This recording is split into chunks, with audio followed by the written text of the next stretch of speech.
Oi, gente.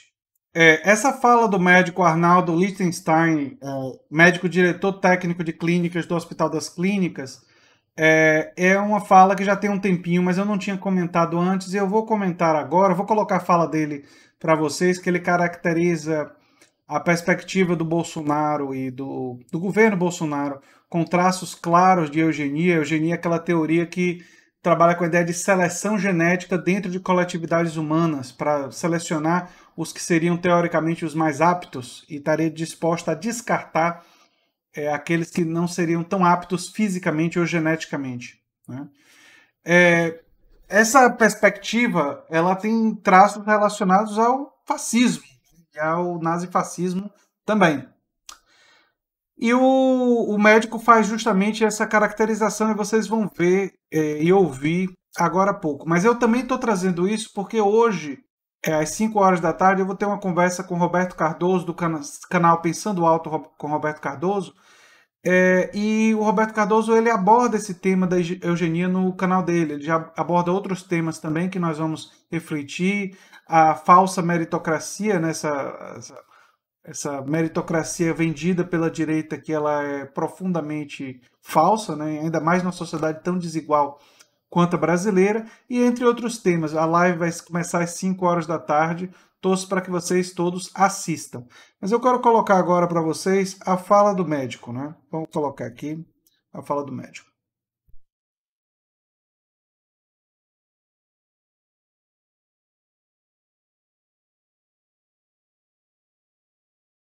Aqui a pergunta de um telespectador chamado Marcelo Percival. Ele diz o seguinte: segundo Bolsonaro, é uma neurose. 70% irão pegar. Portanto, 140 milhões de infectados. Mortalidade em 3%, cerca de 4 milhões de mortos. Sem contar as mortes por outras causas não atendidas por falta de espaço devido ao coronavírus. Certo?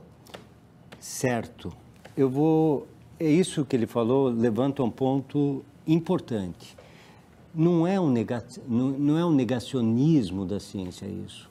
É uma linha de raciocínio muito diferente e cruel. O que se sabe é que a epidemia vai passar quando 50% a 70% das pessoas estiverem imunizadas, ou com vacina, ou pegar a doença. Quando se pega isso, o vírus arrefece.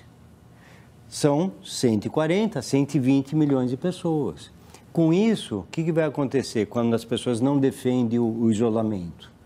Não se fecha comércio, a economia não para, o governo não precisa colocar dinheiro na economia, as pessoas que vão morrer, muitas, são os idosos, aí tem a fala, mas já ia morrer mesmo, ou as pessoas que já têm doença, já estavam doentes, e vão ficar os jovens e atletas. Então, se a gente pegar pedaços da fala, tem uma lógica intensa. Isso chama eugenia. Lembre-se de que sistema político mundial usava isso. Então, quando você fala que morram os vulneráveis, para a gente ter uma geração saudável, pode ser que esteja permeando essa história de vamos acabar logo com essa tortura, não vamos ter o derretimento da economia. É uma coisa muito mais perversa do que simplesmente não acreditar na ciência. É um outro tipo de teoria que pode ser muito pior do que isso.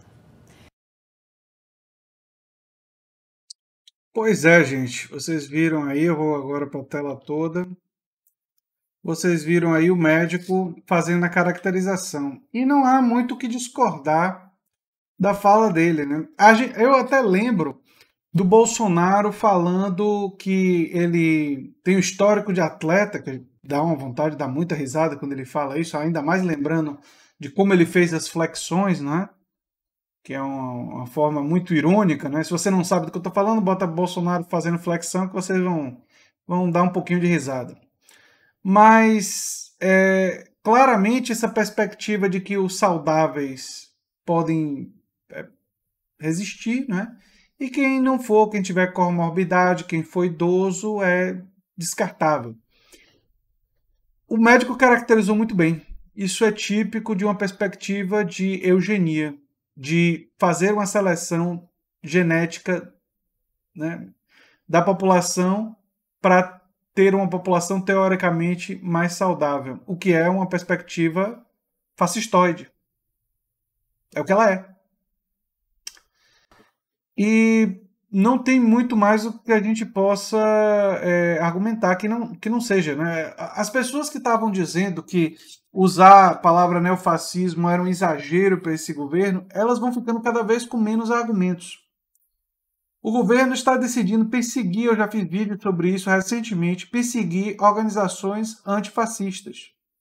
Se eles estão perseguindo organizações antifascistas, eles são o quê?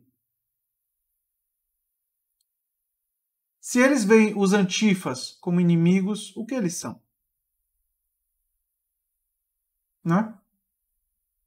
Se eles estão dispostos a ter dossiês de pessoas sem antecedentes criminais, que estão apenas exercendo o seu direito democrático de expressar repúdio ao governo, o que é que eles são? Quais são os seus objetivos?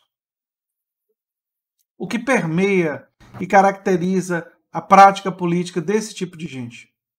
É autoritarismo, é uma perspectiva ditatorial, é o desejo, uma ânsia por controlar a população de fato, exercer o controle sobre a população.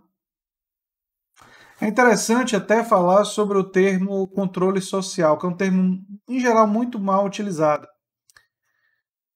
E hoje em dia, boa parte da esquerda defende até que ele seja abandonado, que se utilize o termo participação social, participação democrática.